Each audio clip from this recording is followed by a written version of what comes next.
तो दोस्तों, आज की कहानी रामकृष्ण परमहंस जी की। उनका व्यवहार सहज, ईश्वर के प्रेम में डूबा हुआ था।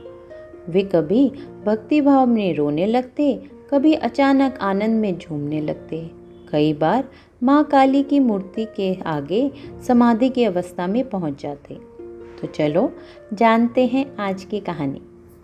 रामकृष्ण परमहंस जी के शिष्य भली भांति जानते थे कि उनके गुरु हर कार्य अपने ही अद्भुत अंदाज में करते हैं।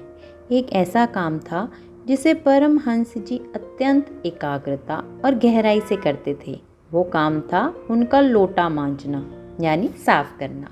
परमहंस जी के पास एक साधारण सा पीतल का लोटा था, जिसका उपयोग वो केवल अपने निजी कार्यों के लिए करते थे। किंतु वो लोटा उनके लिए एक बर्तन नहीं था। वो दिन में 3-4 बार उसे रगड़ रगड़ के चमकाते। सुबह उठते ही और रात को सोने से पहले लोटा मांजना उनकी दिनचर्या का हिस्सा थे।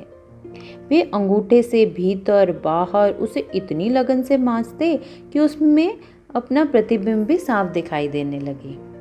शिष्य प्रतिदिन यह दृश्य देखते चकित होते।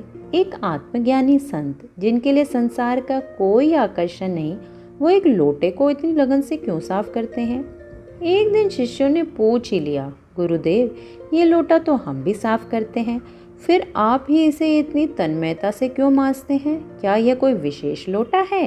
रामकृष्ण परमहंस जी मुस्कुराए और बोले, हाँ, ये लोटा बहुत विशेष है, क्योंकि ये मेरा मन है। मैं जब इस लोटे को मांजता हूँ तो ये नहीं सोचता कि ये सिर्फ पीतल का बर्तन है। मैं इसे प्रतीक मानता हूँ अपने मन का। जिस प्रकार इस पर दिन भर धूल जमती है, ठीक वैसे ही हमारे मन पर भी हर पल विचारों की गंदगी जमा होती है। अगर मैं एक बार भी इसकी सफाई छोड़ दूँ तो ये गंदा हो जाएगा। जैसे मन की गंदगी इंसान को भ्रमित कर देती है। लोटे को मांजते समय मैं खुद को याद दिलाता हूँ कि अपने मन को भी इसी श्रद्धा, सतर्कता और नियमितता से साफ करना चाहिए, क्योंकि एक गंदा मन हमें पाप की ओर धकेल सकता है। तो दोस्तों, हमें न केवल अपने शरीर और आसपास की, बल्कि अपने मन की पवित्रता की भी चिंता करनी चाहिए। जब तक मन शुद्ध नहीं होगा, तब तक कर्म और भावनाएं भी पवित्र नहीं हो सकती। यदि मन पर ध्यान नहीं देंगे तो मन हमें मार्ग से भटका भी सकता है। बाहरी सफाई के साथ साथ ही हमें मन के नकारात्मक विचारों को दूर करते रहना चाहिए, तभी जीवन में सुख शांति आ सकती है। तो कैसी लगी आज की कहानी? कमेंट करके ज़रूर बताइएगा।